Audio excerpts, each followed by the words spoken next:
Hi there. Welcome to New Tracks Modeling. New Tracks is an exciting new digital opportunity to obtain mentoring to help you improve your modeling. You will meet talented modelers and manufacturers from all over the world who share their model building skills and artistic advice. Improve your modeling and increase the confidence in your modeling efforts. Share your building efforts with fellow modelers and have some fun doing it. The shows are live on Zoom and YouTube, so be sure to join. Sorry, we seem to have an issue here with the starting. The stream. There it is. Sorry, it started again. All right, we'll go ahead and start it all over.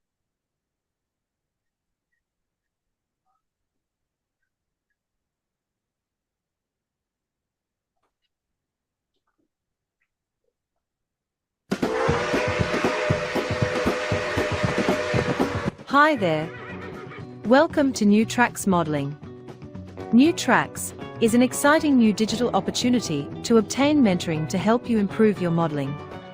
You will meet talented modelers and manufacturers from all over the world who share their model building skills and artistic advice. Improve your modeling and increase the confidence in your modeling efforts. Share your building efforts with fellow modelers and have some fun doing it. The shows are live on Zoom and YouTube, so be sure to join in and ask your questions. Now here is New Tracks founder and your host, Jim Kello, NMRA. Good evening. Thank you so much for joining us tonight. We really do appreciate it. Hope you enjoy the show. Hope you come back often and tell your friends about us. Before we start the show, I want to introduce Father Ron Walters for the show's prayer. Father Walters? Almighty God, just as our models imitate the beauty of your creation, may we imitate your kindness and generosity to us in our relationship with others. Bless us now and always. Amen. Thank you so much, Father. We appreciate so much your participation with us with the show. Now I want to run the sponsor's video, Brennan's Model Railroading.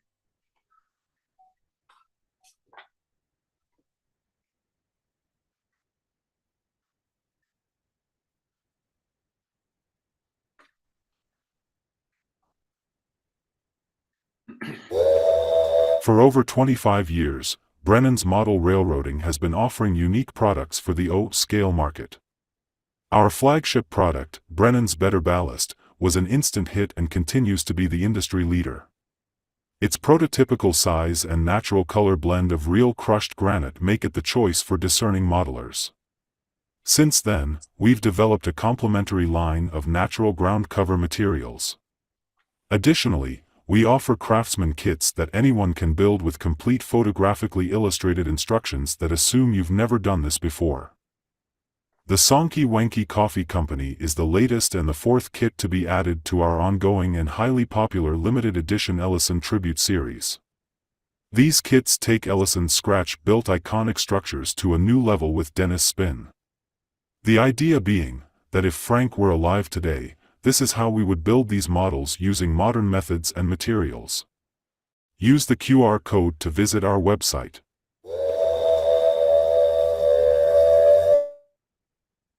Thank you so much, Dennis. I really do appreciate your participation and sponsorship. I asked Bob Davidson to talk a little bit about our scholarship tonight. Bob, welcome. Thank you. Well, thank you, Jim. I'll try to be as brief as I can. First off, I want to thank everyone, and we don't do this enough, but to our business sponsors and to all the New Tracks family that has been so generous, and certainly to the folks out in the PCR. As you know, in only our second year, we've been incredibly successful in raising the funds needed for the scholarship.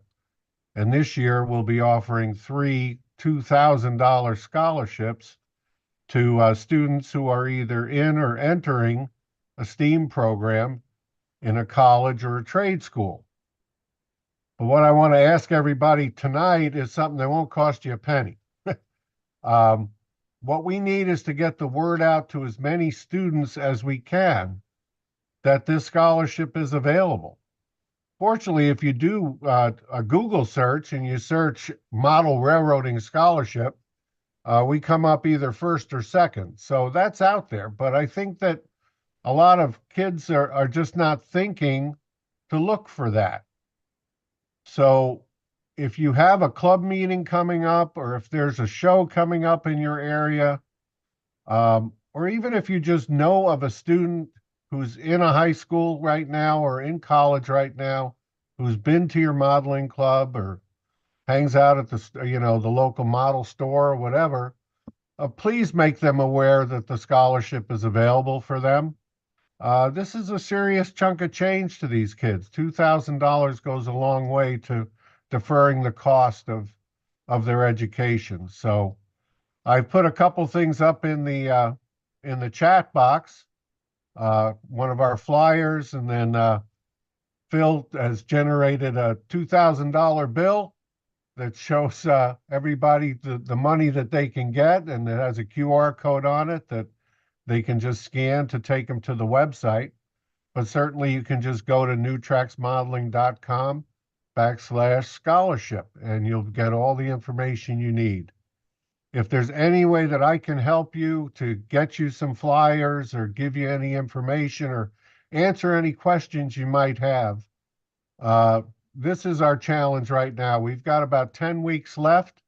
The application period ends July 1st.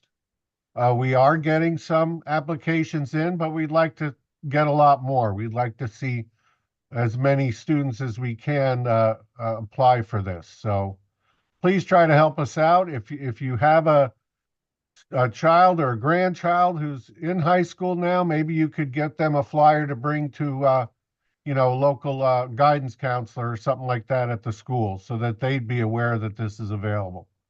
But if we all just talk it up, if we just each of us could tell one person about it, it would go a long way. So I appreciate it, and I hope you can help us out. I'll put my email address up there, so if anybody has any questions, please just reach out, and we'd love to help you out. So thank you, Jim. Back to you. Thank you, Bob. Bob, for everybody's information, is chairman of the scholarship committee and vice president of the company that we established, the 501c3 organization that takes all of the donations. So Bob, thanks so much for all of your hard work and everything that you do for the scholarship program. Now I want to introduce Chris Corse and Greg Cassidy and have them talk to you a little bit about the upcoming My Build, which is April the 24th. So Chris, Greg, welcome. Thanks, Jim. Hi, Jim. And see if I can get the hello computer. Get my my share screen up. Sorry, folks. There we go. Got to hit the right button.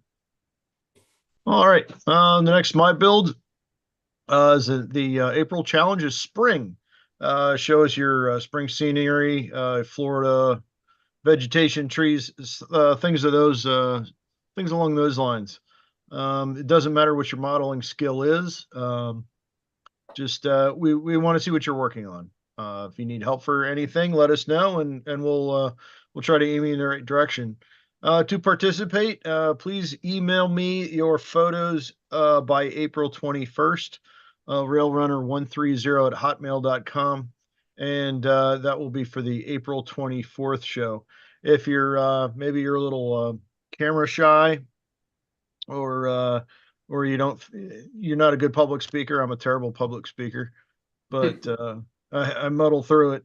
And anyway, just if you don't feel you can speak or you're not going to be there, please include a description so that way we can add some context to the photos that you have.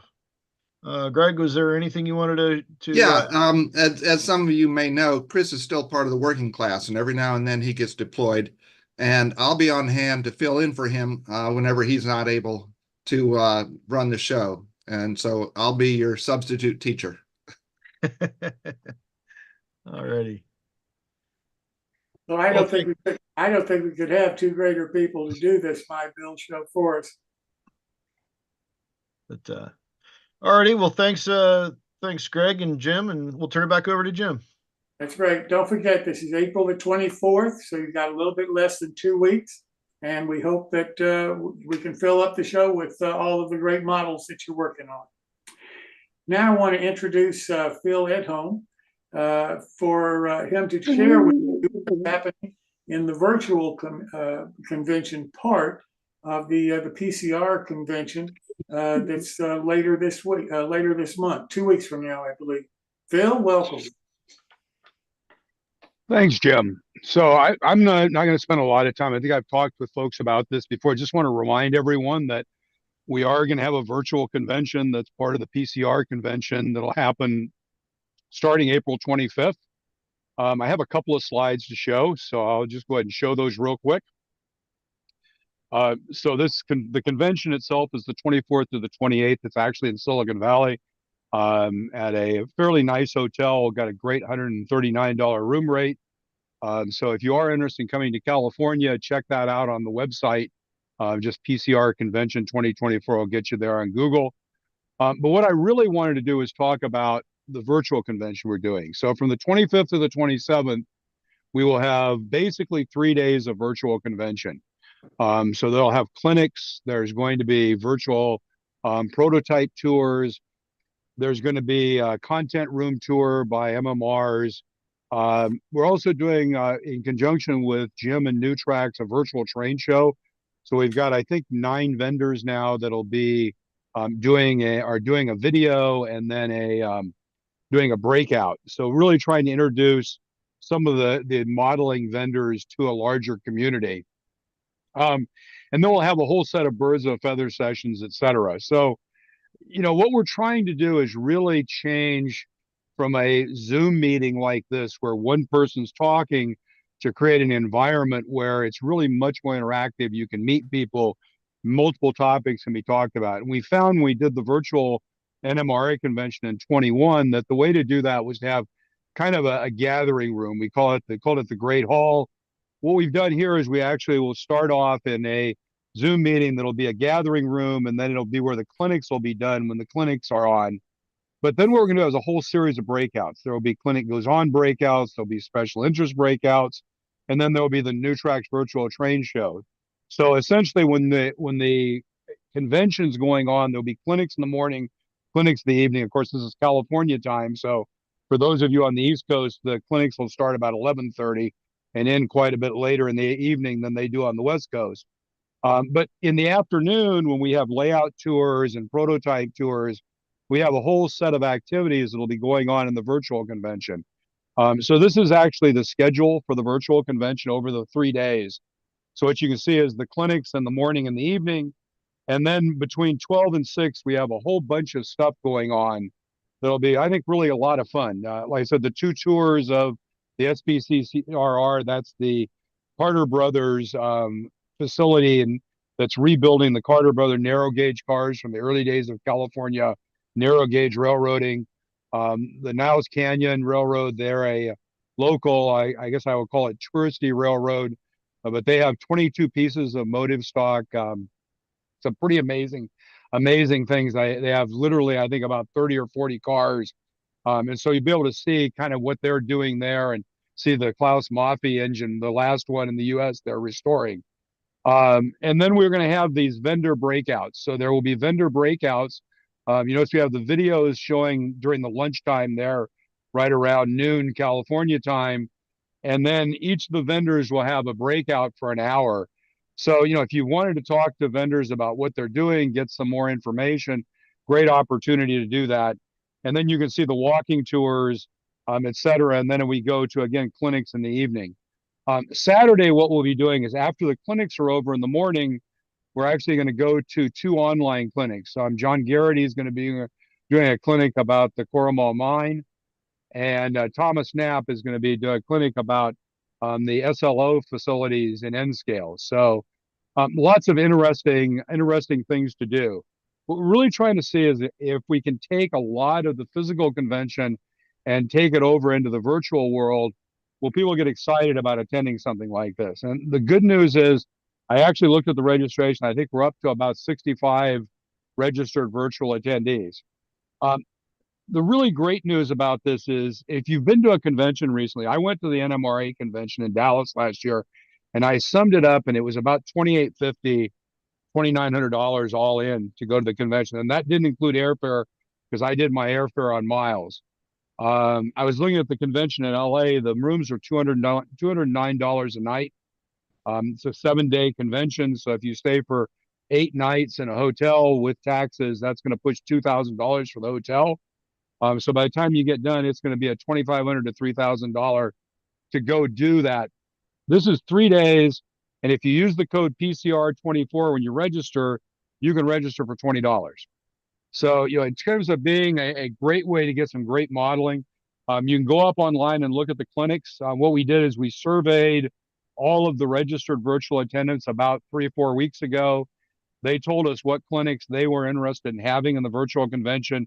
And we've scheduled, I think, almost all of those that were highly rated by the attendees into the virtual convention. You can see all of those up on the website and see what clinics you'll get. So I'd really strongly encourage everyone to go ahead and sign up and go. It's not a lot of money, and it should be a lot of fun. You really get 3 days of real fun and an opportunity to engage and meet people and talk about subjects. O-Skill Central is going to be doing a breakout there. We have some other breakouts that are going to be very interesting. So back to you, Jim. I hope to see everyone there. Thanks so much, Phil. We appreciate it. And I do hope everybody can come. It's $20 for the total 3 days. Just remember the code, PCR24. Now I want to introduce Jack Jodel. Hi, Jack. I hope that's close. Who is chairman or one of the chairmen of the Mideast Region's Piedmont Division annual convention this year. And Jack, I really appreciate you being on the show tonight and talking about this convention, particularly since I'm a life member of your region. Yeah. So Jack, I'll turn it over to you, sir. All right, great. Thank you so much, Jim. And whatever you say after Jack is just fine. Jim, you can come to the convention, work 10 hours at the hotel, and you even get a free t-shirt for 10 hours of volunteering. How about that? Sounds good. All right, we're going to get you out of Florida someday. I'm going to go to share screen right now.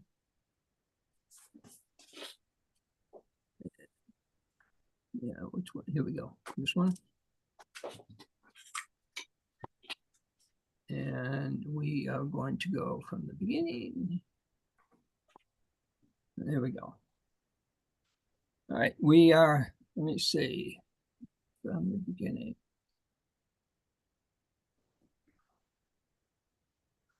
I don't think that's the beginning, but that's right. We'll start anyway. As Jim mentioned, we have, we're the Mideastern region.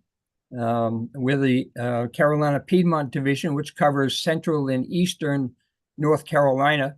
And the region itself runs from New Jersey to South Carolina. So we've got about 1,500 members. And we'd certainly like to have a lot of you folks on this Zoom call join us. It's at October 17 to 20, 2024. The host hotel is the Marriott Research Triangle Park, Marriott RTP in Durham, North Carolina. We had the same place in 2016. We have a rate of $79 for a room. And that's probably a number that nobody's ever going to see again at a Marriott brand hotel. We have 3 clinic rooms, a room for 2 layouts, and we have our contest room, the traditional contest room. Within one of the layouts, the Ford room has 2 layouts. One of them is going to be a T-track layout. And one thing that's a little bit unique about this one is that we will allow you, if you're a candidate for your Achievement Program Chief Dispatcher Certificate, you can earn some hours of running some N-train tracks around the T-track layout.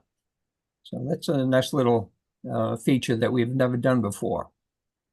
The banquet speaker will be Carl Hollowell, president of the Aberdeen and Rockfish Railroad, Aberdeen, North Carolina. It's a local short line. So you get a chance to meet him, and later on in this presentation, you'll hear a little bit about Aberdeen. We will have 25 layouts available, running from Thursday right through Sunday.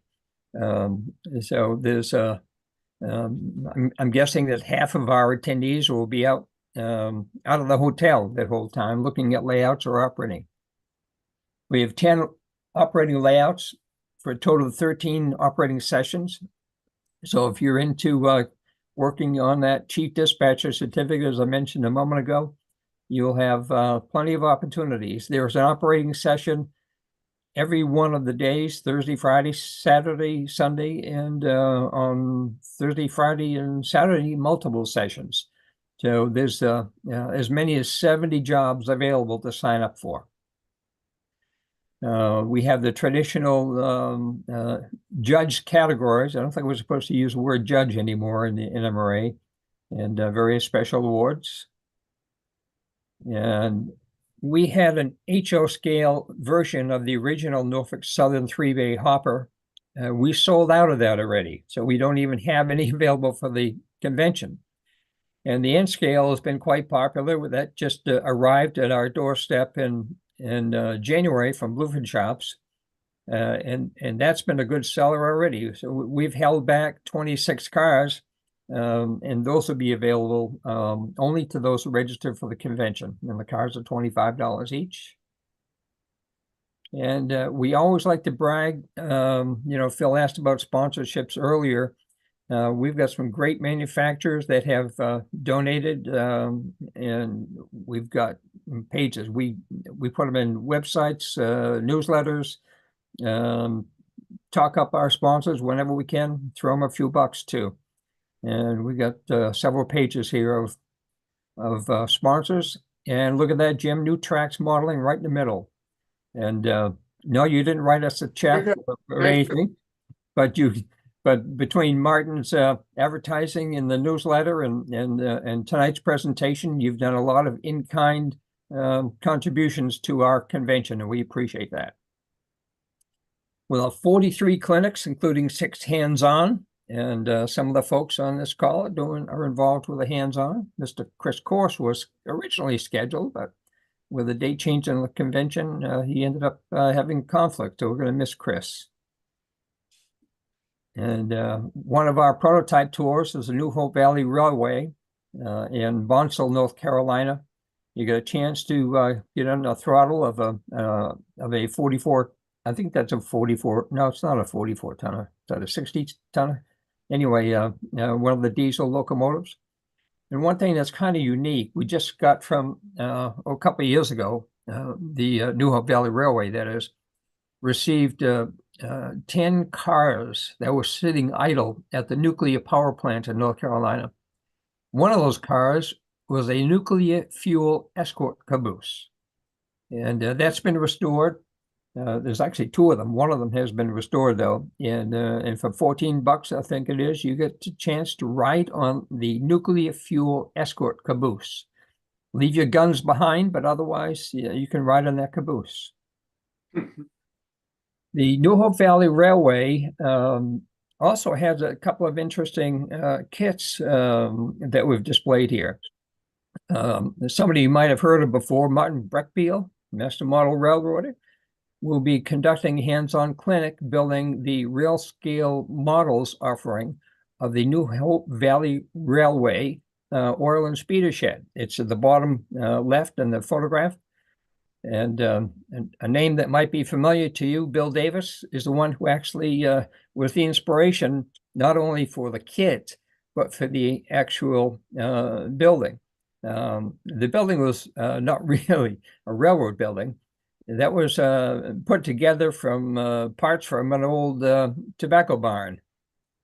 So they needed something that looked railroady for storage at the New Hope Valley Railway, and so they came up with a speeder shed. It's never seen a speeder.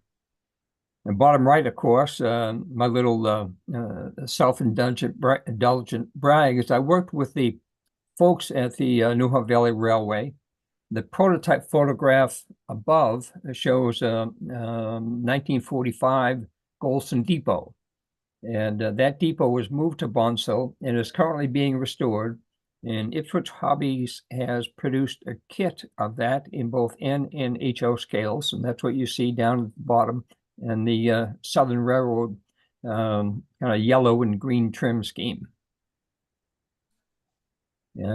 Every 2 years, we take a trip out to our friend Don Tichy, the owner of the Tichy Train Group. And during convention times, he's opens up his shop.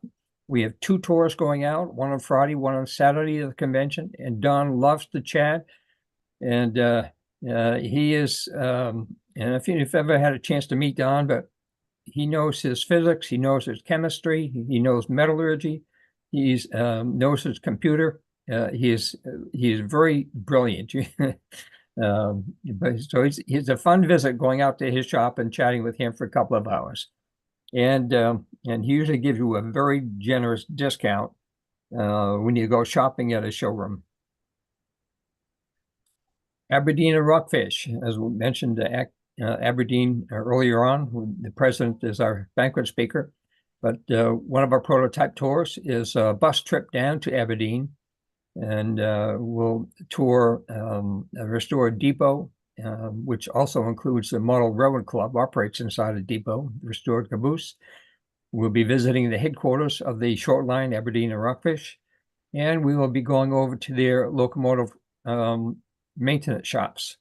So we'll have a chance to climb into the cab, and they're going to open up all the side doors, and we'll get to see what a prime mover looks like up real close. And there's some photographs of last year's raffle layout. I mentioned earlier, we'll be having another raffle layout. The drawing will be in November, but come to the convention and you can invest in a few tickets and see if you can walk away with a beautiful new layout that our division has created.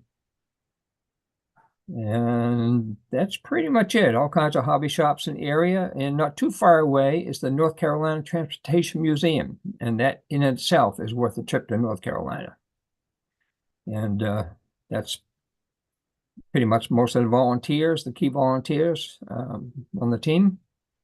And there you go. The registration for the convention is not yet open. We thought it would be open by the time we did this presentation, but the registration is probably not going to be open until April 20th, give or take a day. However, you can register for the hotel. You can get your room reservations right now. If you go into PiedmontJunction.org, that's the website for the convention, and you can find the hotel link right in there. So if you get any questions, just let me know or put them in the chat, and we'll look forward to seeing you in October. Thank you, Jack. Once your website gets up, your convention is open. If you'll let me know, you can come back on the show and talk about it and how to get there and you got it. So forth. You got it. We'll do it. Thank you, Jim. Yes, sir. Thank you. Thank you so much for coming tonight and doing the presentation. Best of luck on your convention. It looks like an awful lot of fun. Yep, it will be. Thank you. Thank you.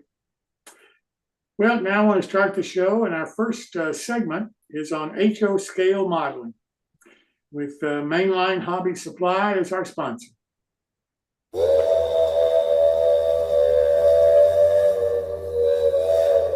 Mainline Hobby Supply is your one-stop store for model trains in G, O, S, HO, N and Z scales, including locomotives, rolling stock, track, train sets, and more to help build your model railroad.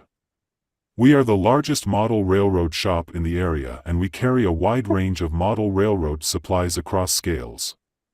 Our friendly staff is always available to help with your modeling needs and to special order anything you may require. Mainline Hobby Supply is in southern Pennsylvania, halfway between Philadelphia and Pittsburgh. We are only an hour away from Baltimore, and we are easy to get to from the 70, 81, 83, and 270 freeways. Plan to stop by on your next trip through Pennsylvania. Mainline Hobby Supply also has an online store that can cater to your modeling needs wherever you are located. With our large inventory, fixed shipping costs, friendly and knowledgeable service and prompt shipping, consider Mainline Hobby Supply for your next online order. Use the QR code to access our online store.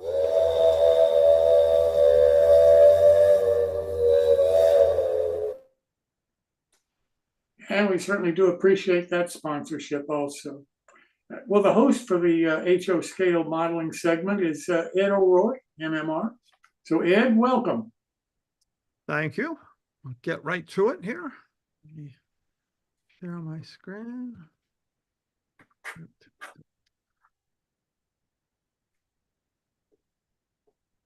And let me find the slideshow.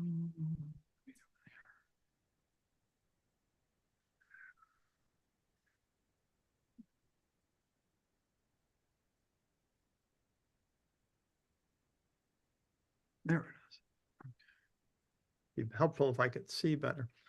So we were talking about I added on to my former layout up in and created a place which I'm calling Plainville, Connecticut. This is a overview of it. And I wanted to add the station to it. The station was part of a junction. I was able to find some plans for it, which was helpful. So I scratch built it, following in the style of the original, but my track configuration was different, so I had to modify it a bit. As you can see here, has a full interior and the roof is removable. And I did that because I figured I'd take it to a convention sometime and enter it in a contest, except I ended up gluing it to the layout, which is what happens to most of my structures. So that didn't happen. There you can see another view of it as I've done it here. Oops, nope, that's it there. On the platform, you can't see it here, but on the platform, I've got a young soldier with his mother and girlfriend heading off to Fort Devens and then Korea, because this is 1951 or 52, and that's what's going on. There's a group of them waiting for him on the platform down in New Haven. The water tower is scratch built in the style of the Farmington tank. New Haven had a lot of these with a wooden tank inside and a heating apparatus to keep the water from freezing. This one is out of service because the steam was discontinued on this line in 1948. I've since discovered, of course, that Plainville didn't have a tank. They had a water column by the track and fed it that way. But hey, it's my railroad, so I can do what I want. So I had, as I mentioned last week, there are two cuts through the backdrop here to get the trains from this area up to the upper level and back down to the lower level. And I needed to camouflage those. It's always a challenge to do that. I've done it with a bridge a few times, but I'd already done that a couple of times, and I built a tunnel, which there wouldn't have been a tunnel up here. So I had to figure out another way to do it. The one on the left is a tourist home. You can kind of see the cut behind it there. Tourist homes were found all over Connecticut, and I assume a lot of other places too when I was growing up. I got the sign for it actually from the Smithsonian. I Googled tourist homes and came up with that and found the sign there. And they lasted well into the 60s.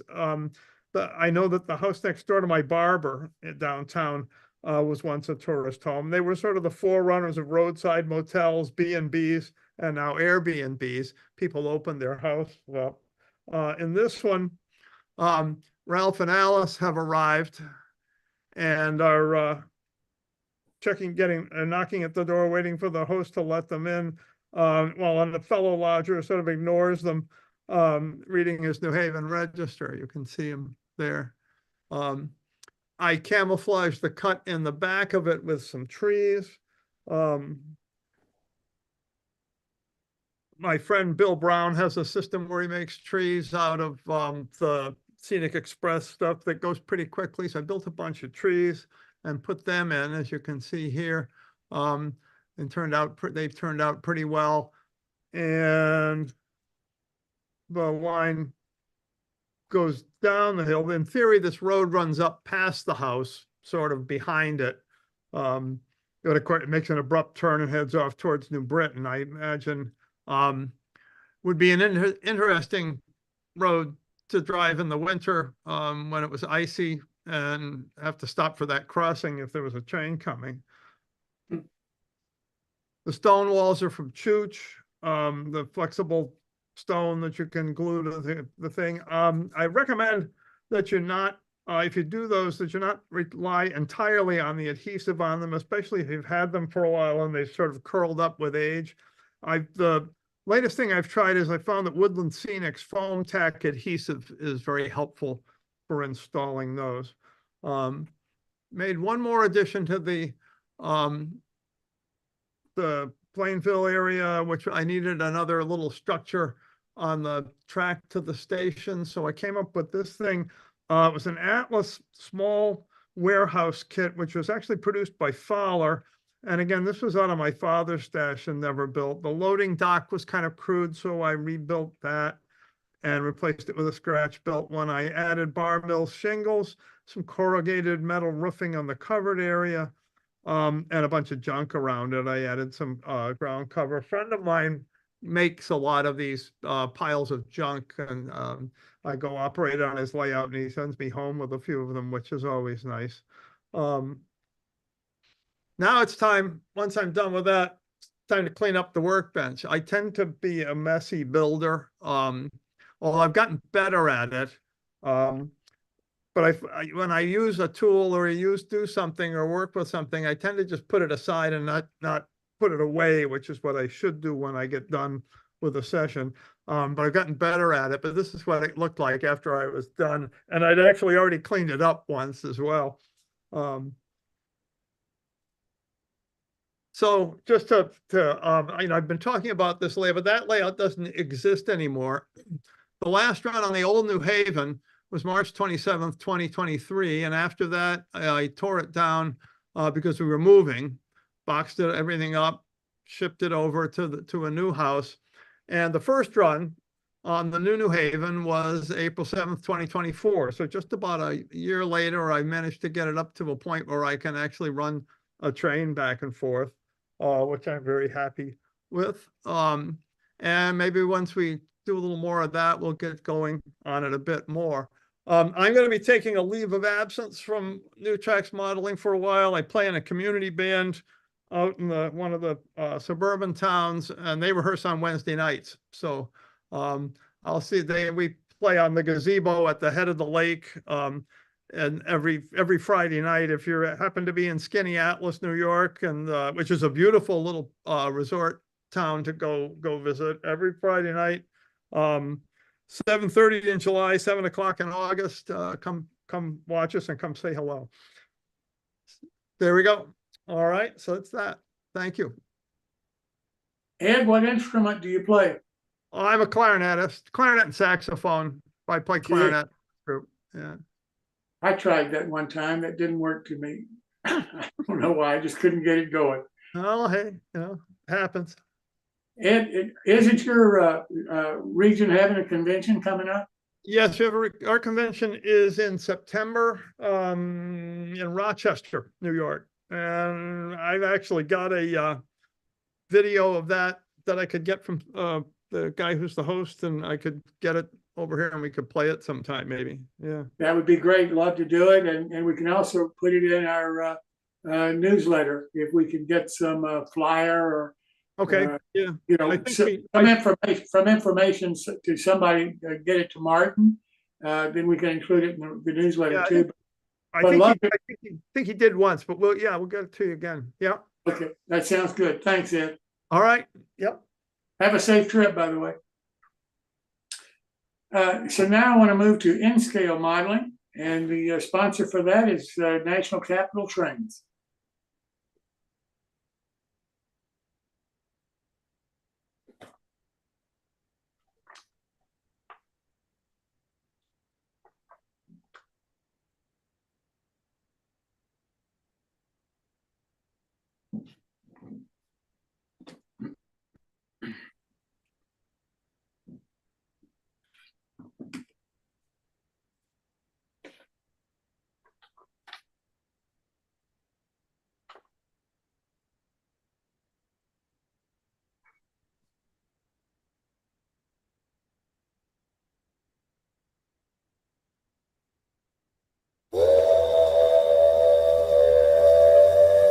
National Capital Trains is the largest supplier of N-scale modeling products in the state of Virginia. We have been in business since 1989. We carry a full line of modeling products, specializing in N and HO-N3 scales. We carry a large selection of competitively priced high-quality N-scale products from Atlas, Bachmann, Digitrax, Intermountain, Cato, Microtrains, NCE, Pico, Rapido, Soundtrax, as well as Brass. For foreign railroad train aficionados, we offer a wide selection of Japanese and European prototype trains. We are located 20 miles from Washington, D.C. in Springfield, Virginia. We are a short 7-minute drive off Interstate 95. Stop in and see us for the best in N-scale. We also have online ordering on our website, including great prices and expert advice. Call us for your N-scale modeling needs and advice. Use the QR code to visit our website. We look forward to serving you. And Clem Harris is the host for this. Clem is out running one of the rail trains right now, but he sent in the video to us this evening. So if we could play Clem's N-scale video, please.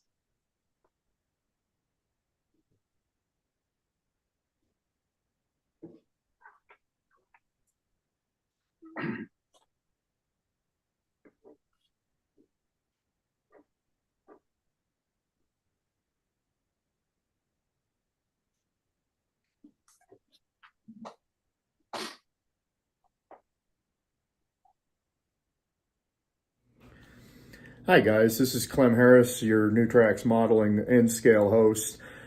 This month, we're going to keep working on the BNSF 9653. As you've seen, we've talked about how to renumber it, how to get the old numbers and graphics off of a Cato locomotive shell, and how to get where you want to go with that and change the number.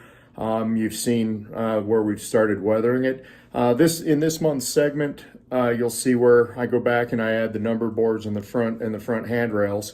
The reason why I wait to do those at the very end is I've found that if you touch those or handle those in any capacity while you're still putting the shell together, inevitably I wind up knocking them off, and then I have to go back and redo it and do it multiple times. And it's so much easier for me if I just do those all the way at the very end. And one of the things that you'll see is I use just a little spot of microsol to be able to seal those in and get the air bubbles out from under the decals so they don't silver up. And then I just take a spot of the Tamiya Clear and touch it over the number boards. So it has just a real slight glossy look, but nothing overpowering or like glassy, too shiny looking, but just enough that it shows appropriately. You'll see as I go through this month's segment, I'm doing a very more of a 30,000 foot view in installing a sound decoder into this locomotive. It's not meant in a 15-minute segment to be able to hit every little nook and cranny of this process, but just to show you the basic install process. And you'll see towards the end of my video segment this month where it's programming. And it's just a brief overview to be able to show you that, hey, you can do this too. Any of the projects that you'll see me share while I'm working on the N-scale segment are things that if I can do it, anybody can do it. I try and make these very straightforward for everybody. I hope you enjoy this month's segment, and thank you very much for watching.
as you can see through this, putting this video together, it's not a terribly complex process. At one point in time, Kato had small plastic inserts that went in under the light boards. Those are on some of the newer locomotives, but these older locomotives don't have them. So this little toothpick trick is a nice way to be able to keep contact and not have anything that would short the mechanism out. You'll see in the next few slides that I share that we're going to reuse the motor tabs off the original light board. That's a little bit of soldering, unsoldering, and then soldering back to the new decoder. And then I've also, in this process, I also build my own enclosures. And you might ask why I choose to go that route. For me, I found that when I build my own enclosures, it allows me to fit a speaker in any available space that I have and still be able to get decent sound quality. And then I also have used that same mentality as to where I get my speakers from. I don't use either the ESU or TCS speakers. I've had really good luck sourcing my own speakers from DigiKey that allow me to have a different resonant frequency, different impedances as need be, or even different wattage ratings for the output of the speaker and what they can handle.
So you can see at the end of the video, I've got the 9653 all set up and running, and you see a nice run by of a 39 car coal train.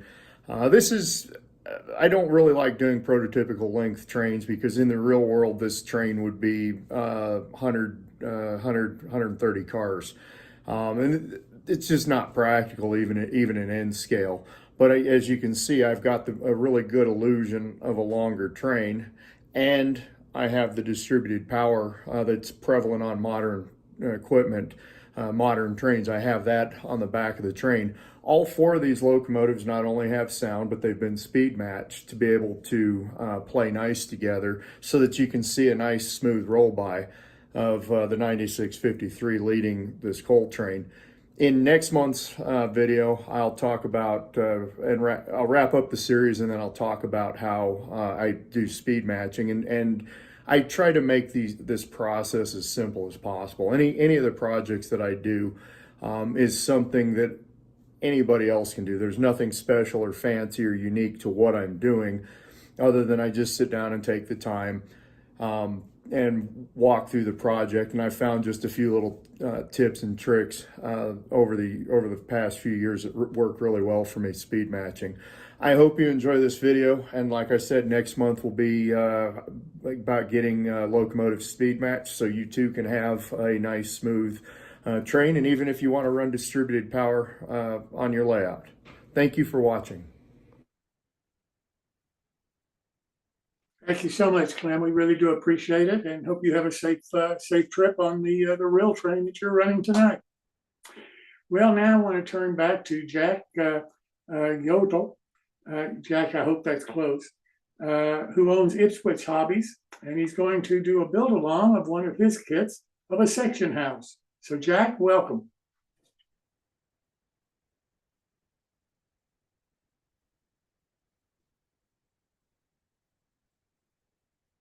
You're muted, Jack. Unmute yourself. Just a minute here. There we go. There you are. For some reason, I kept clicking it, but nothing happened. Well, welcome. Yeah. All right, now let me go back to the beginning from beginning. Here we go. All right, thank you again, Jim. Here we go. We had an introductory presentation several weeks ago, and we're working on the Ipswich Hobbies section house kit in N, HO, and O scales. You can still order it at ipswichhobbies.com. 20% discount off that list price to those who are participating. And let's see, there's 3 boxes. O-scale trains. I had a nice review of the O-scale kit that was written by Bill Davis, who built the O-scale kit for that review. And obviously, before the glue, we want to read instructions, perhaps twice, inventory the parts, make sure they're all there. Review prototype photos. We're going to review a few of those photos in just a moment. And create a plan. Is it your intent to have a nice fresh building, or something that's ready to fall down? And you'll see different samples of this coming up. And beyond the box, you need to decide early on if you are going to be detailing the interior or lighting the structure. Interior details and lighting are not included with the kits, but it's helpful to have a sense of what the end game is for your particular build. This is the prototype. And this was what it looked like when I first photographed it, probably 10 years ago now, 10 years ago. And there were 2 of these in Ipswich, Massachusetts. The first one was East Ipswich is gone, and this was the one that remained at the time. I want to point out one thing here. You see one lifted board. This clapboard is coming apart a little bit. And a little side editorial of mine. We've all seen many wonderful modelers who like to have a lifted board effect. And you can see where in the prototype, one lifted clapboard goes a long way. Too often in modeling, when folks seem to want to make a point of having a decrepit building, they'll overdo the lifting of the clapboards. Same thing with shingles. A lot of times you'll see instead of a shingle here or there damaged or lifted up, some folks, in my opinion, just overdo it with lifting clapboards or lifting shingles. Here you can see the recess of the door that would slide to the right. The man door here is obviously just covered over with a sheet of plywood. I never saw actual windows in this building, nor photographs of them. This was boarded up in the probably a little storage loft, and there's a piece of plywood over the lower window. There's the same window on both sides. And another view, a little bit better view. I still could not figure out if the boards came all the way down and the interior floor was wood, or if there was a concrete slab under there somewhere. And we'll talk about that a little bit more later. So you pretty much have a choice. You can have a concrete floor or a scribe floor that's provided. I want to point out also this down here in the lower right, below the window on the side. We're guessing this is a Boston and Maine Railroad prototype. And being a historian and I are both guessing that was a vent for a propane stove or some sort of a heater. Chances are the smoke jack that's up on the roof. Probably there was probably a potbelly stove under there at one point, and eventually replaced by a propane heater. That's just a guess. And here I just wanted to point out the grunge, the different colors of stains or faded paints that you can use in a structure like this. Notice the green grunge and moss up on the roof. And you can see that the prototype was really a gray with white trim. But here you can see you can probably have every color of a stain that's on your workbench shelf, and put that, slather that all over this model. This is the Ipswich, East Ipswich section house that I mentioned a moment ago. The exact same structure, a little bit better condition, not a very good photograph, but you can see the shed addition that's in the back. It just 3 walls of slope roof that attaches to the rear end. And note here that the rolled roofing is vertical. And again, you can see the loft boarded up. And again, the vent down here. That's a better view of the prototype that I photographed.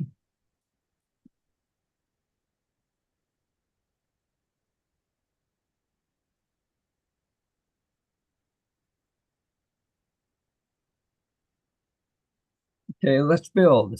One thing that I learned from our Martin Breckbiel when I toured his little workshop a number of years ago, he used a plate glass over blue shop towels. And I thought that was great, and that's what I use. That's my flat surface, a big piece of glass with blue towels under it. And so that was a nice tip. Paint or stain each of the side walls, prevents warping, and if you're going to light the structure, it'll keep light leakage to a minimum. Then add the door and window framing trim later on. So there's 3 quick, simple steps that we're going to go through over a period of 4 weeks and 15-minute segments. Safety first, always, of course. We start with a fresh number 11 blade in our X-Acto. And I have a slit on top of this medicine container to keep my used blades, which I don't throw away, at least not until I fill that up.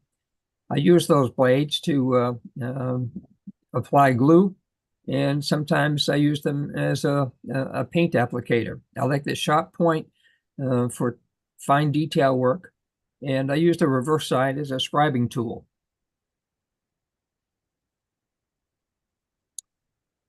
In this particular build, the walls rest on top of the floor. So you're seeing the photograph on the bottom left. I marked the floor, marked the back wall. Feel free to, write on the inside of your parts. And I just had to draw a pencil line across the bottom, and you'll see that in some of the photographs on the right side. Just want to make sure that you don't bring your bracing all the way down to the ground, and then later find out you have to remove it and trim off a piece to slide the floor under. The fingernail test. You got some parts, namely the two right here on the left-hand side, bottom left. They're very similar in size, and there's no windows in the wall. When you have clapboard without a door, without a window, it is very easy to have that wall inserted upside down. So using a fingernail test on the back side will tell you which way the clapboards are going. So you want to make sure that they overlap in the proper direction. The main photograph on the right, you can see in the bottom, those are the main parts on the N scale at the bottom, HO in the middle, and the O scale version up top. The bracing is applied vertically. You can see on the left top, on that angled roof, it's really upside down when they're installed. But that's the back shed roof, those two pieces. And I do sometimes just put some along the top, give you an extra gluing surface for the roof. And mark the inside with light pencil, as you saw in the prior photograph. As I said, a lot of these things, it's hard to tell what the top is. So you don't want to get mixed up and confused in that. Stains. I've got all kinds of stains in bottles, as well as these, basically what are furniture markers. Sometimes I just experiment with them. You'll note on the bottom two floors, the N scale and the HO to the right, those are just rectangular pieces.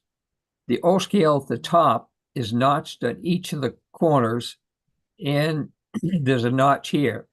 The notch that the blue line is pointing to, that is where the wall would go right to the ground. The notch on the top left corner, that's where the man door would sit.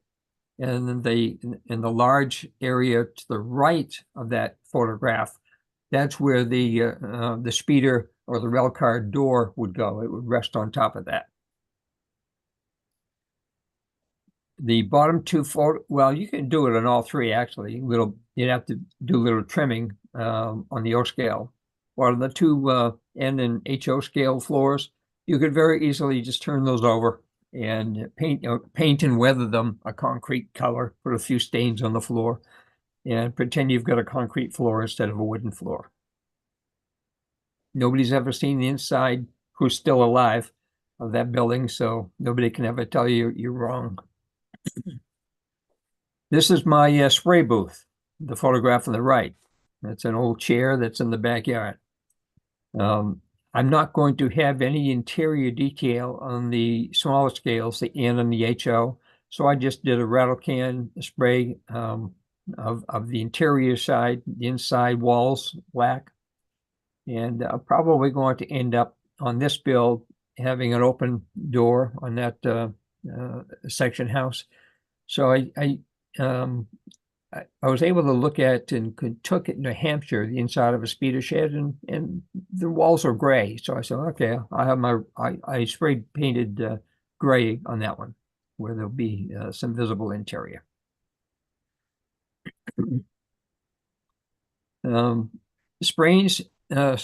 Stains rather can be simply a primer or undercoat, or it can be your final coat. I've done it both ways. I've just had stains on some of my buildings and they look great with some weathering over it. And here I've used experimented with 3 different colors on these particular models. The N scale on the left is London Fog. In the center, in the right, I made a mistake. I didn't change one of the bottles out when I took the photographs. But there's a shadow gray stain that is on the HO scale building. It's a darker front wall in the top picture. And the bottom right is the O scale, and I have what's called the swamp rot. I don't know how Brian Bollinger comes up with these names, but anyway, it's called swamp rot. That's what that looks like on the O scale. I'll end up painting over this. Sand the fuzz off the strip wood before painting. That's a step that a lot of folks forget sometimes. I use a sanding pad, and I just pull. I fold that pad and I pull all my strip wood through this before I paint or stain, and then I do the same process again after I paint or stain the strip wood, and it gets all that fuzz off, or most of it off. Keep all your squares and your rulers handy, like in any modeling, whether it's plastic or wood or scratch building, whatever you do, you need to make sure that you're square in all corners and you get a reasonably tight fit as best you can on some of these parts. This is what the 3 kits look like: N, HO, and O scale on the right. These are the inside of the walls, the interiors of the walls, where you can see that on the N scale, there's some framing, which is probably overscale for the small windows that's on top. On the HO and O scale versions, there are separate parts that are adhesive backed that go on to those windows. And one thing that you'll see on the vertical pieces, on the corner trim pieces, they butt up against the man door and the speeder door, the wider door, so that you have 2 pieces of strip wood on each side of that front wall. And this is what the other side, the outside of the walls look like. NHO and O. You can see the different color stains.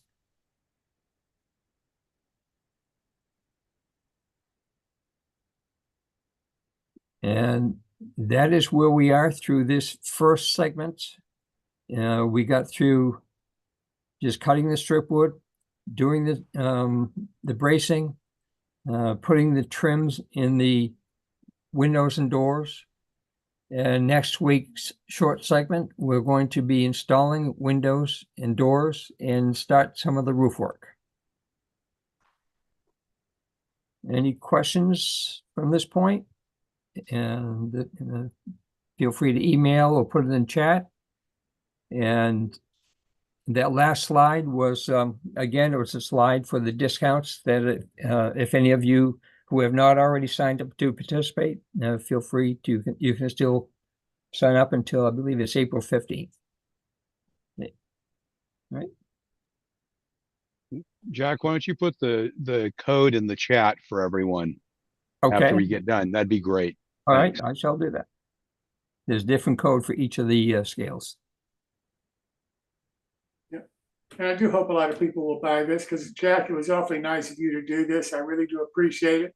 Looks like it's going to be a beautiful model, and look forward to seeing you next week. Well, it does come out very nicely. You can see this is the O scale version. It does make for a great kit. Yep. And virtually every layout can use one or 2. Absolutely. Absolutely. Thanks so much, Jack. Thank you, Jim. Well, now I want to turn to Tom Farrell for his scratch building segment. Now we're redoing, Tom is going to redo the one that we had for last week, and the reason for it is we just weren't happy with how it came out because of the technical difficulties, and we just couldn't clean it up enough with the edit that Earl Hackett was able to do to really get it to a quality that we felt comfortable with. So we've asked Tom to just redo that whole segment if he doesn't mind. And Tom, thanks so much for doing it. Thank you again for having me, and hopefully we won't have any difficulties this evening, but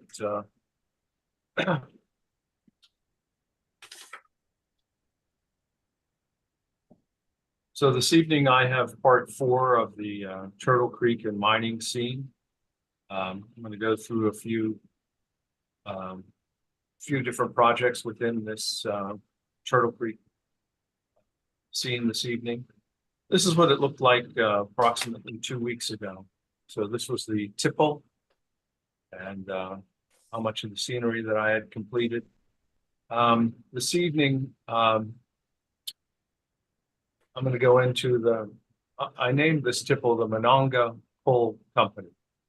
And I hope you don't mind indulging me in a little brief history lesson.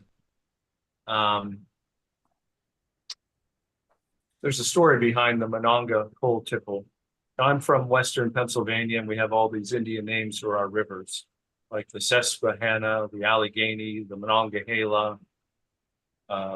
This is actually in West Virginia, but it's from the same nameage.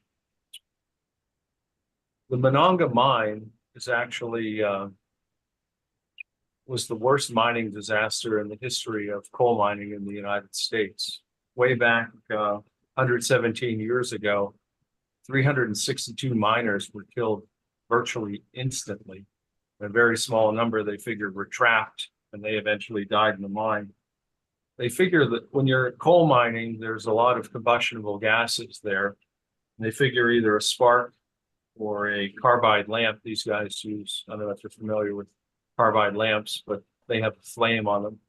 Anyway, if you don't properly vent a coal mine, these gases get trapped and they're combustible. And anyway, so as I said before, it's considered the worst mining disaster in American history. And like many mining operations at the time, the owners, Fairmont Coal Company and others, prioritized the output, the tons per hour, the tons per day, the tons per week, at the expense of safety. And the consequences could be brutal. I remember even in the 60s, the big Thanksgiving mine collapse killed a couple hundred miners. It went on for years after this. The public finally, even 100 years ago, was getting a little tired of hearing about these mines exploding and killing all these men. So in 1910, Congress created the United States Bureau of Mines. Part of that was to try and institute safety programs into these mines. The Bureau was abolished in 1996, but replacing it was MSHA, which is the Mine Safety Health Administration. MSHA was instituted to prevent mining injuries and fatalities, and it really worked. I think a lot of you know that I ran the largest dimensional stone company in the world, the Indiana Limestone Company, and MSHA was always, I mean, they never tell you they're coming, they just surprise you, and you have to let them in. And sometimes the size of our company, they'd send in a whole team, and they would just go over everything, your paperwork, your miner safety cards, your just thorough. And the consequence was the dramatic decrease in fatalities and injuries in the mines. It's still, mining is still the most dangerous occupation in the US, but MSHA has made a significant improvement in that. This is my other mine. I had two, this is my California mining aggregate operation on an island. We were so isolated, there was no bridge. The only way you could get to this island was a boat. The MSHA guys came over in a canoe one day. I couldn't believe it. I said, how'd you get on the island? Because normally they would call us and we'd send a boat and pick them up at the dock. They said, we took a canoe over. I said, well, okay, that's ambitious. Anyway, I always embraced the MSHA people. I thought it was better that we run a safe operation rather than hurt or kill somebody. Which brings us to the Monongah Coal Company.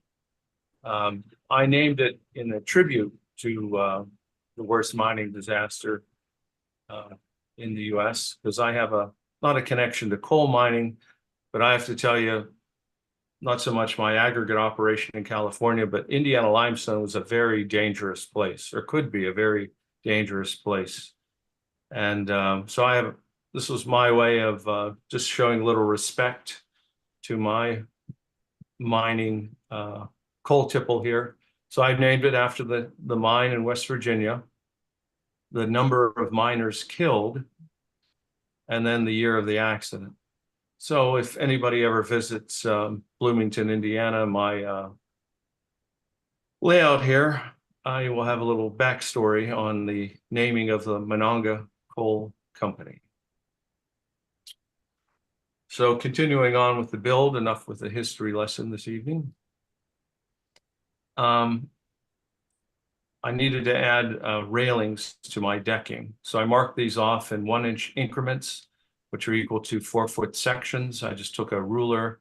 That's a nice thing about working in O scale, 1/4 inch equals a foot. Then I put these 4x4s, which is 1/8 material, cut 4 feet high, and super glued them on there. And then I put railings on of, these were 1x4s. I super glued them on here.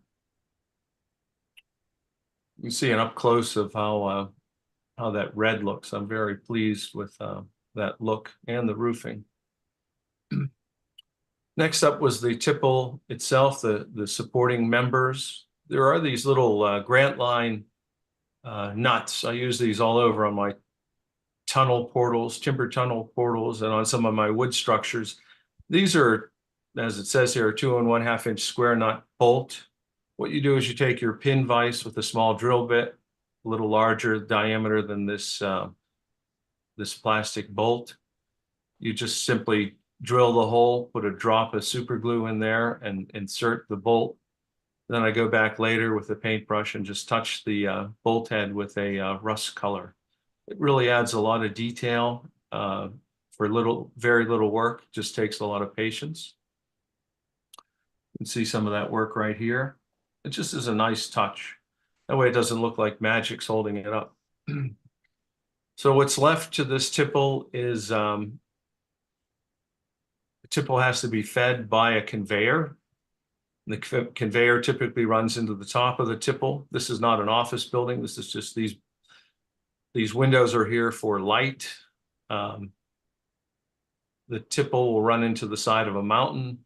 And the theory is that this tipple is used for sorting or crushing. And then,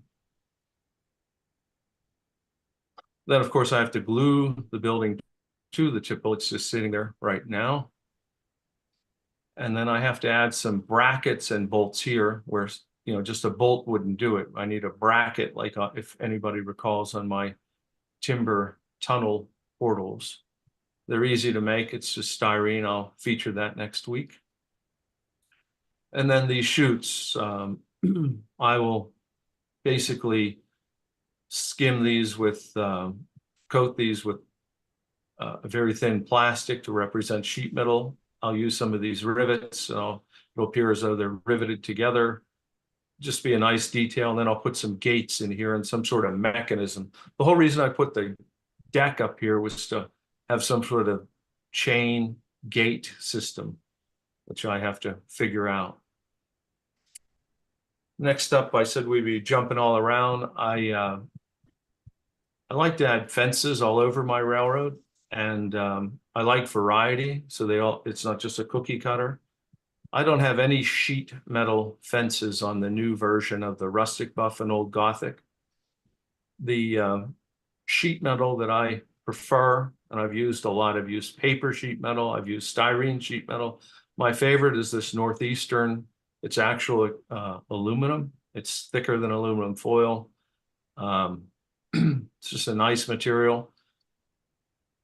You have to, since it is metal and not a paper or plastic, you have to prime it. And I use this unobtainium rust. Several of you have, one of you even contacted Rust-Oleum to see if they still make it. Apparently they don't. So any orange, off orange color would work. This is simply a base color and give my acrylic paint something to stick to. This is an enamel. Now to make a fence, I needed some sort of brackets and railings to hold it in place. So these are 2x6s. These are 4x4s up here. I poured this weathering mix, medium brown, into this little cup, soaked these 4x4 posts, and then I simply painted these with a paintbrush, and I marked them with at 2-inch interval, which is equal to 8 feet. So there's 1.5 feet scale height, and this fence will be 44 scale feet in length, which is 11 inches. So there's the frame for my metal fence. This is 8 feet high. Some of this gets buried into the scenery, so you're really a little over probably 1.75 feet is showing. And then I just super glued. I took that sheet metal that I showed you and painted it with some rust colors. These are still base colors. And I randomly cut, shaped these pieces and glued them randomly onto this frame that I built. Then I went back and I took some Floqual old silver, as much as I despise using Floqual with its toluene and other toxic vapors that come off of it. And I just hit it, the whole fence with this old silver. Still not complete because I will add pan pastels to this. And that's the finished fence in place on the layout in front of that coal tipple. And you'll see no penalty, no dumping under penalty by order of city commissioner. I just made that on PowerPoint. It's like an ode to John Allen because right in front of it is, well, you'll see in a moment, is a dump. This is where the coal cars back up to the tipple. They stop here. A couple of weeks ago, Pat was concerned that my rail cars had run off or the engines had run off. Well, I put in these bumper stops, these back stops. They're quick to make. I think that's a 8x8 or 12x12. I can't tell from the picture, and just they would be heavy wood, so I used heavy wood, and then these are those bolts again with larger washers. But it's a nice quick detail you can make. And there is in front of the tipple. Remember, no dumping under penalty by order of city commissioner. You see how well the citizens adhere to that. And this is just a casting, I think, from rusty nails. Same with this. This is resin castings. This is simply scrap wood. This is a brass tube, brass tubing, just miscellaneous stuff. This is a little chemical spill going on here.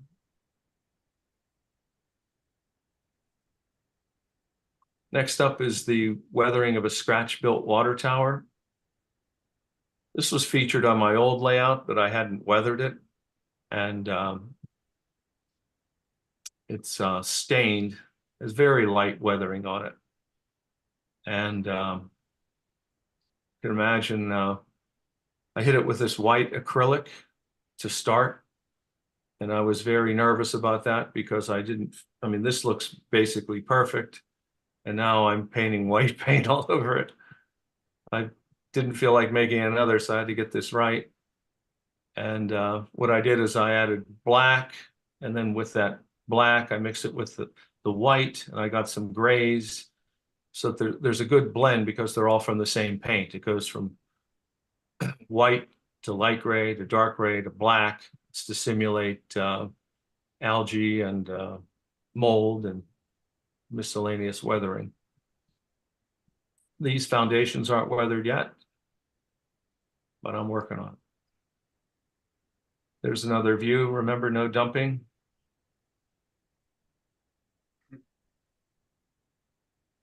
And next time, I will feature a brick road right to the right of this brick railroad crossing, right to the right of this tower.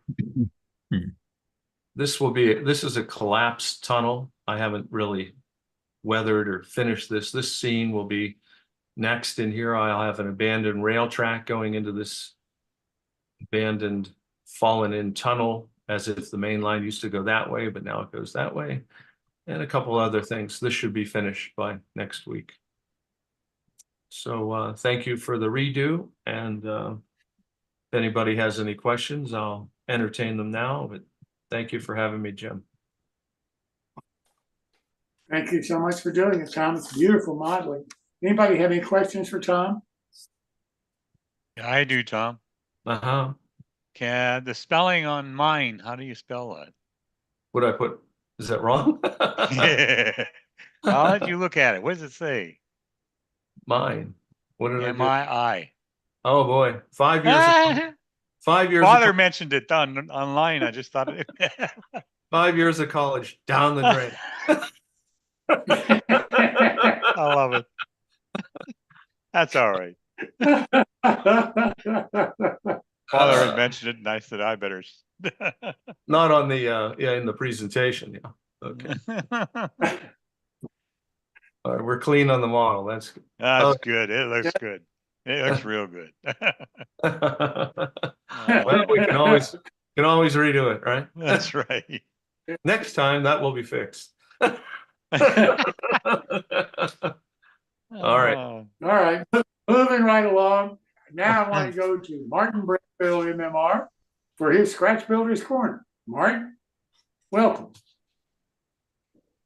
Evening, Jim. Let's see if I can, where did it go? There it is. Yeah. That's what we're looking for, I think.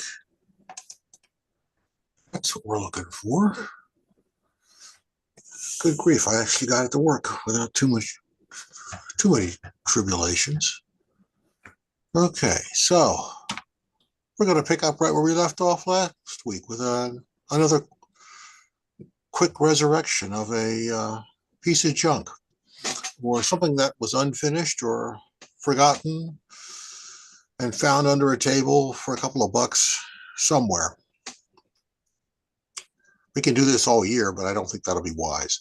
I have a crate of this stuff, but we're gonna have some fun with these nonetheless. They're actually quite diverse in their starting points, however, which makes it a little more interesting.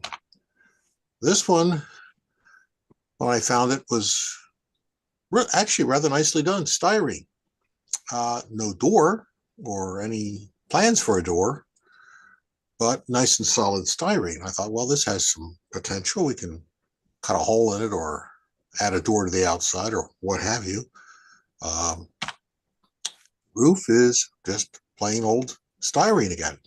Well, it's kind of naked and plain. And the end is, guess what? More styrene. I don't normally work in styrene. As you may have noticed over the last couple of years, styrene is not one of my favorites. I know people love it. It's not that I can't work with it. I just don't care to. I can't, if I want to, I do. And when I find it appropriate to use, I will. And the underbody, well, now we're getting some more into the heritage of where this comes from. This looks to be an old Walther's car. We got a wooden box, basically, with Walther's bolsters. I don't know what kind of glue secured these. I couldn't budge them and I didn't want to take a pair of needle nose pliers, heavy duty needle nose pliers, and pop them off because I'd have to replace them. But so I just decided I'm just going to leave these in place. We'll figure this out later, how to attach trucks to it. But this obviously needs a little bit of extra work. So we do a little extra work. At a center sill, build this up out of strip wood and a bunch of cross members, more basswood, cut and fit, cut and fit, cut and fit, cut and fit, glue, glue, glue, glue, glue. Lots of fun there. Except they all got holes in them. So you can't just put them all in place and come back later. If you try to thread a piece of brass wire through there or phosphor bronze, it's not going to work. So the wire goes in partially, thread each piece on, glue it in place, and then pass these all through. And the wire goes through them and glue them as you go up the side of the car. It's a little tedious, a little tiresome, but it's the only neat way to do it that I know of. A little union joint here, some 3/64th brass tubing with the 32 thousandths wire from Tishi. That's generally what I'm using now is the Tishi wire. I can't find the Detail Associates anymore. It apparently has evaporated into limbo land. Well, we'll put the rest of the brake system in, just a K brake system. We've gone over this before. The brake hangers are just 15 by 60 thousandths brass. Just give it a half twist with a little bit of care. All little parts, Grant line turnbuckles turned into clevises with phosphor bronze wire, connecting it all together. It's a fairly simple and straightforward thing to do, but that finishes the underbody pretty much. We didn't have any doors, so we make doors. It's just some styrene, not scribe, but car side styrene with a bunch of strips attached to it. And I get to use my, Tom doesn't like toluene. I don't like methyl ethyl ketone. Toluene doesn't bother me. I used gallons of it when I was working in the laboratory. Methyl ethyl ketone I stayed away from because I didn't like the smell of it. I just thought it was nasty. And it's incredibly flammable. So I tried to avoid using it. I'm pretty much out of everybody else's favorite dichloromethane or methylene chloride, which is now banned from non-laboratory use. So even I can't get it now. A lot safer though to use nonetheless. So we just put this all together and put some styrene. We got some door upper and lower runners, ladders from Plastruck. That's ABS plastic. It's not styrene. So you have to use methyl ethyl ketone to get ABS to bond to styrene. It does not work with styrene cements or solvents. And start putting a couple of grab irons in. Okay, the interesting end, the brake end. So we got a precision scale. No, that's not a precision scale. That's a Grabowski brake wheel. And so the rest is precision scale parts. And we just put all those, the shaft, ratchet and pawl, platform, stirrup at the bottom. Just assemble that all, attach it to the wall there, back wall, more ABS ladders, tack board from Scale City Designs, and some more grab irons. The other side looks just like this minus the brake stuff.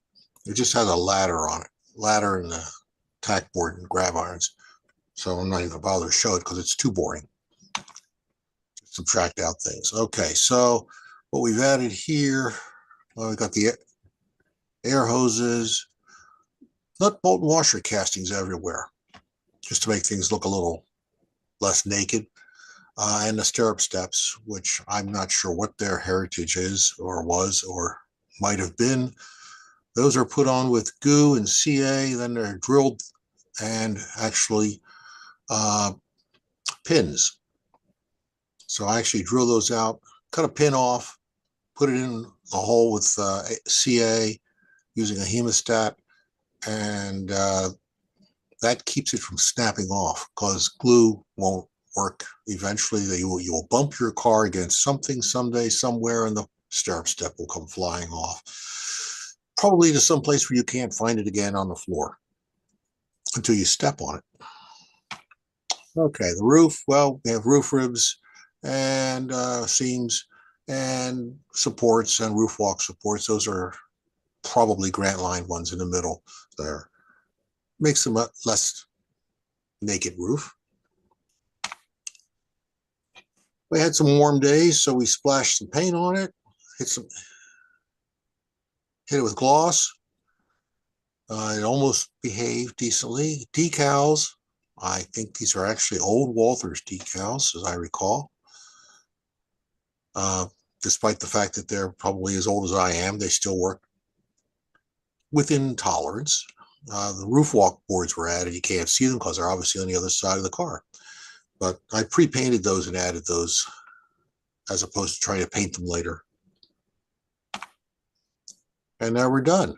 So I take it back outside, set it on a box, hit it with clear matte from Rust-Oleum all the way around 2 or 3 times, add trucks and couplers, and we've got a car that's not too horrible to put on the layout. There's the other side of it. Still not too terrible. Given what we started with, I think it's reached acceptable. So that's where we're going to stop tonight. So you can find a piece of junk no matter what it's made of. Go ahead. Martin, how much money you think? How much money you think you've got in that car? $20, not counting the trucks and couplers. Not bad. I mean, Not at bad. the most, trucks and okay, trucks and couplers. Well, couplers are $5 if you buy them retail or close to it, maybe $6 now.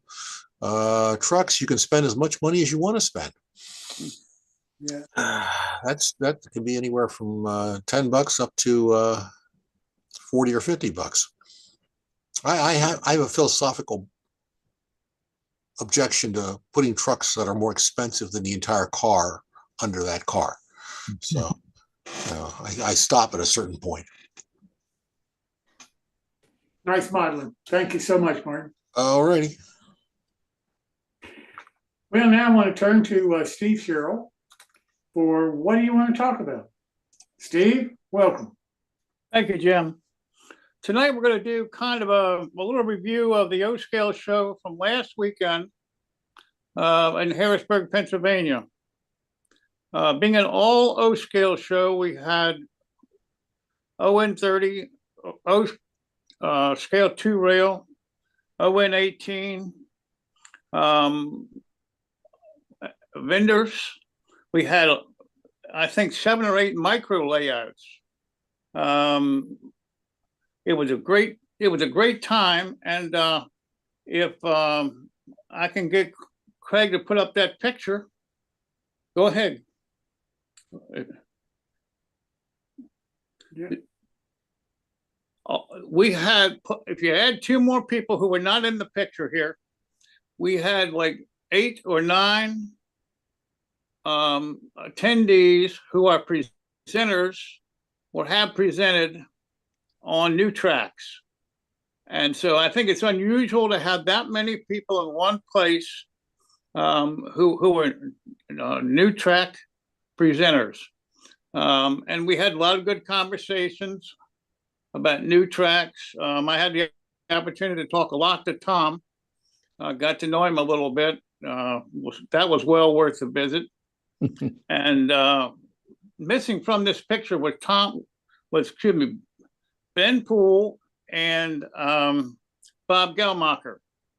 Bob Gelmacher was one of the new vendors who may or may not start a business. He is just trying to get a feel for what the people want.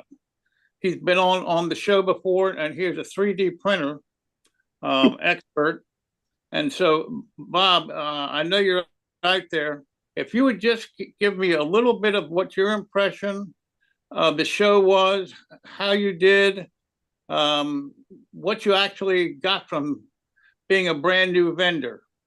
So if you just give me a little input. Sure. I was using this show and then the June ON or narrow gauge show in Harrisburg as kind of a springboard to see whether or not the ON30 cars that I'm producing, number one, have a market, and try to obtain a price point. So I sat right between Steve and Ryan Vigas, and Ryan's a good guy because what he's doing is I'm making these cars and he's putting them online, and we're getting an idea of how well they're going to be received. The things that I'm producing right now really came from conversations with Steve and then Steve Fisher down on the Eastern Shore, who is just got out of ON30 and going to 3/8. But there are different things, different cars, different pieces of rolling stock that it doesn't seem like there's anybody out there making these. And since I'm in ON30 and I realized that I could actually make these, I started off with the 24-foot Bachmann flat cars, and then I went to the 18-footers. And then in talking with Steve Sherrill in particular, we realized that there might be a market for even shorter cars. Now, I only Steve only asked me earlier. Matter of fact, there's my table, and again, we're just trying to see the market. Here's one of my 18-inch or a 12-inch, 12-foot shorty cars. They're about 3 inches long, and we're making them with selling them with wheels and couplers, and so they're ready to run. But as far as the show goes, one of the big things that I got out of it was I was able to meet and talk with some of the guys that you saw in that picture. I had a long conversation with Tom Farrell. I saw Greg and we talked. I met Martin for the first time, and it was interesting, and you get a different perspective about folks once you get a chance to actually talk with them. So I found that very interesting. And for Martin and Greg and Tom, thank you very much for the conversations. The show I didn't think was all that well attended. Matter of fact, probably by about noon, things really started to clear out. And by about 2 o'clock, I think everybody was breaking down. But it's a great opportunity to talk and find out what other modelers are doing, and also to kind of gauge the competition, because I know there are other people out there that are doing the same type of thing I am. So you find out whether or not they're successful, what kind of things they're making, and the kind of roadblocks that they run into in trying to market these products. So overall, I was very, very pleased. And I just spent the last couple of days kind of debriefing myself and saying, what did we do right? What did we do wrong? What could we do better? And packaging up everything that I had for the next show in June. So we're ready to go. We've got about 75 pieces that are boxed, labeled, ready to go. And I'm looking forward to that show. But I was really happy to have the opportunity to be there, meet the guys, and see what the market will bear, to tell you the truth. One of the experiences I had while exhibiting the micro layout, I had 2 of them there myself, but people would come up and they never realized that you didn't have to have a huge layout to enjoy building models and having a layout. They were amazed at how much you could really get in to an area 24 inches by 40. And I was actually trying to sell both my micros so I could make another one. And so I had a sign on there, and it said for sale. And underneath that, it said, I rotate. And one guy didn't really know what that meant, so I had to demonstrate him. I don't know where he was going with that, but. By the way, that's when Steve started just turning around in circles. Yeah. Yeah. But anyway, the micro layout is really a popular item that's displayed. I personally think it's much better than a big layout. Most people really understand, or they get to understand, that it doesn't take long to build. You can detail it as much as you want. It can be your permanent layout. It can be a stopgap until you build something else. It can be just a test bed. So that's what we try to show off with the micro layouts. I actually had to take 48 cars up there. A friend of mine sold all of his cars to Al Judy, and I had to take them up. And then Al sold a lot of them. I saw Martin I didn't get a chance to talk to him too much, but I don't know if Martin found any real buys up there that we might see in the future presentations on new tracks. Only Martin knows that. So did you find anything new, Martin? Nothing new. I got Well, something old. yeah. No, there was one person there who had a small mountain of vintage kits. Oh, you may I don't know if you saw them or not. I saw it. Yeah. Yeah. Some of which were names I have not seen very frequently or rarely, and one or two I regret not buying at one level, and also am pleased I restrained myself from buying, knowing the amount of kits I still have sitting here versus how much more work I want to buy. But I did get a Thomas brass tank car kit. Wow. From him, which I was quite pleased to get my hands on, despite the fact that I recently announced to myself that I'm not building any more tank cars for a couple of years. But okay, never mind. That resolution went out the window, or by the wayside, or on the side of the road. Who knows? But you know, a nice vintage kit for $20 is hard to turn down. Martin, when you start one of these kits, like the one you did tonight, do you start it and go straight through until you finish? Oh, God. Take a whole day, or is it a week, or do you come back very often, or how do you spread out the build time on that? I mean, I know you can't do it and paint it the same day. You know, that's probably not going to happen. You have to let it dry. Oh, no. But what's your experience as far as, you know, I like to start it and finish it in one day. Oh, I don't think I've ever done that. I can't maintain focus on anything that long. That's one of my problems. But I usually have 5 or 6 projects going simultaneously in my shop.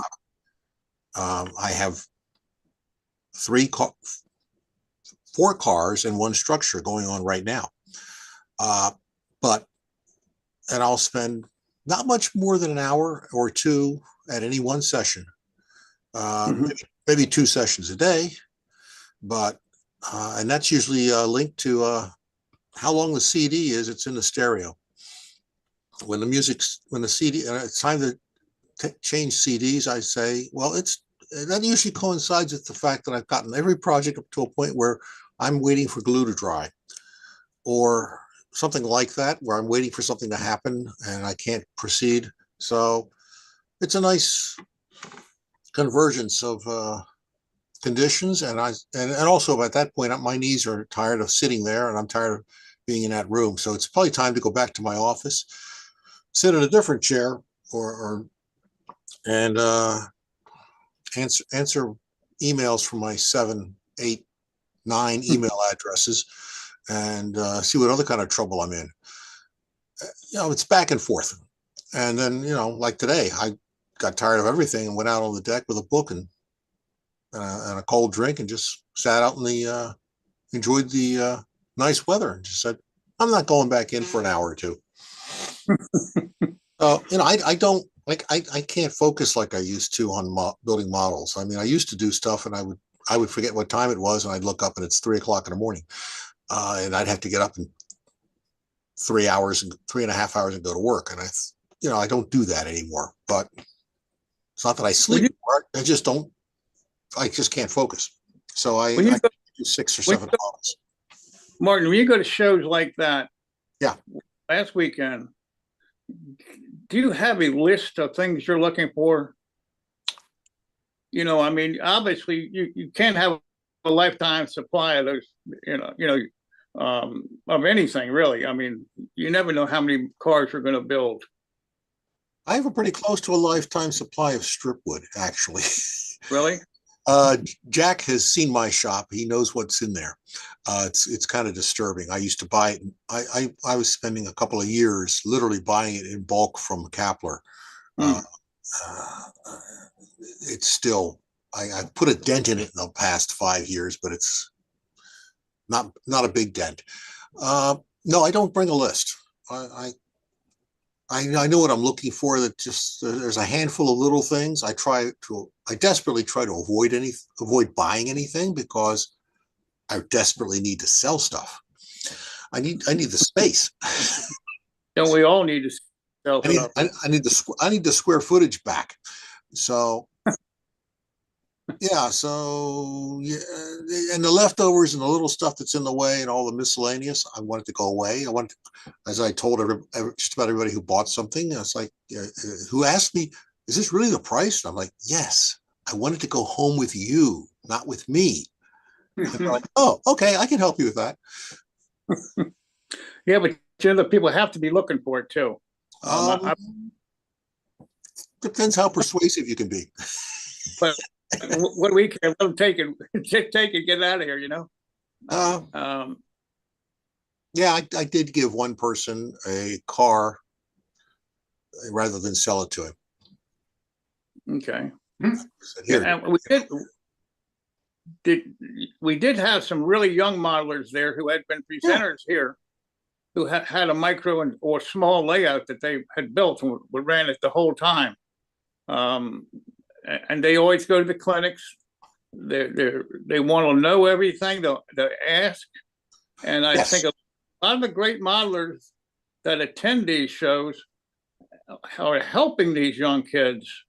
I think the oldest one's 14 or 15, and the next one's like 10 or 11. So, you know, we're looking for them to someday be, you know, presenters or master model railroaders or, you know, writing books, things like this, because they're really, the family is into railroading. They take them everywhere, and they're just really wonderful kids. So I didn't see too many other kids though that weren't being pushed on a stroller or held. You know, it just wasn't that kind of a show.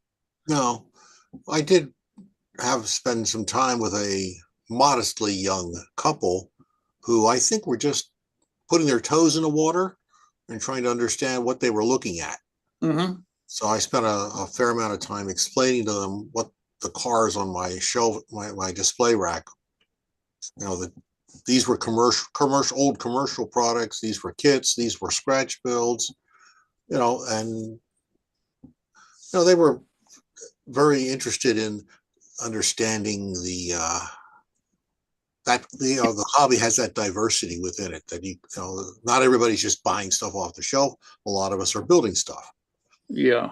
I think they were, you know, and I know they went and spent a fair amount of time with Dave Vaughn over at O Scale Central, okay, being regaled with other aspects of O Scale. So, you know, so there were people with interest there that I don't think were really, you know, like I said, they were just putting their toe in water. You know? So there were people who just showed up and thought, "Yeah, I'm going to go see what this is," because they had no idea what they're going in and seeing, and they were there for learning experience. Yeah, I run into that a lot at Timonium, and also they don't understand, you know, even older models who've been around a while, modelers don't really get the difference between. They don't understand that O scale is O scale, it's 1/4 inch, but O and 30 is, but you know, half as big as O standard, and they just don't understand that, and you have to show them physically, hey, this is this and this is that. Even though they're both, you know, the same dimensional modeling, it's hard to grasp that concept. That, you know, so I you know, we try to educate them from day one. I think it's important that we take some of these new people who are confused and try to guide them somewhat into the better models, starting out the better engines, you know, that you can buy used and you can buy good used, and it's okay to get you started. Now, I think this is important, and I think that as more experienced modelers, we need to take that time and assist these people and help them out. I think there's a real, I don't want to say obligation, but an opportunity to get these young people or newbies off to a good start in model railroading. You know, if they get something and it doesn't work out, all of a sudden they're discouraged. They want, I'm going to go to racquetball or something. You know, I mean that's what happens, and it's important that we give all the help we can. Steve, I'll tell you, I agree with you about the young people. There were two young guys, and I think one of them was probably about 12, and the other one was maybe just a few years older. Yeah. But both of them had staff shirts on. And so I don't know whose kids they were, but I was really impressed with, number one, the way they talked, and number two, the knowledge that they seemed to have about model railroading. Yeah. Very, very beyond their age. I just really impressed. Yeah, well, they've been around a while now.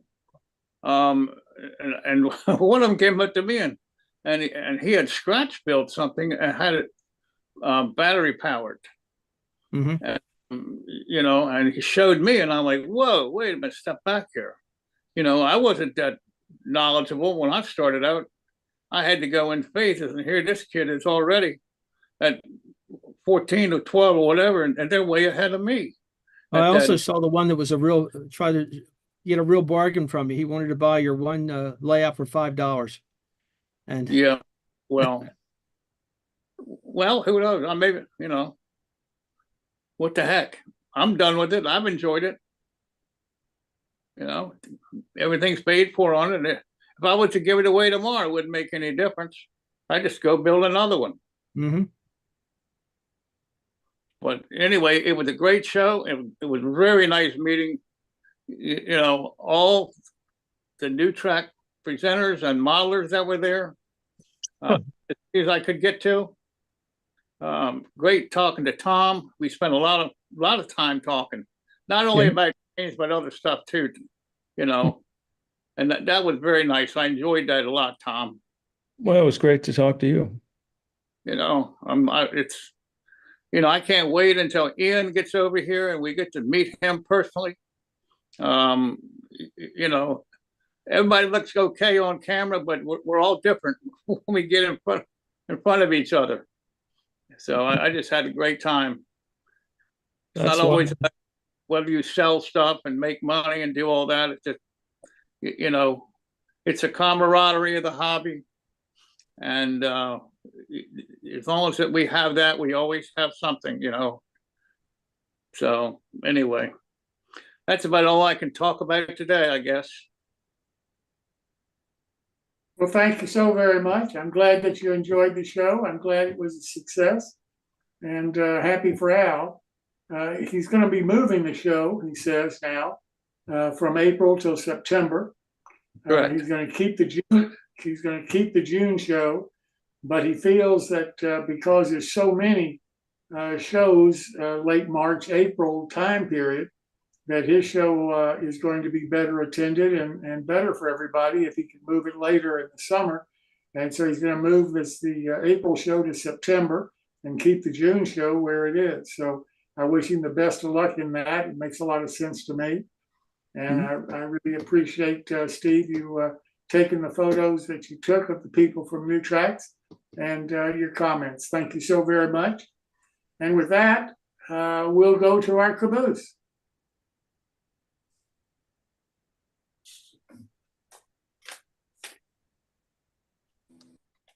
The Blue Ridge Traction, Power, and Light Company is an electric utility that also operates an interurban and trolley system in the area of Salisbury, Statesville, and Majolica, North Carolina.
Beautiful traction layout. Well, thank you so much to everybody. I hope you enjoyed the show. Most important, I hope you learned something. That's what it's all about. Till next Wednesday.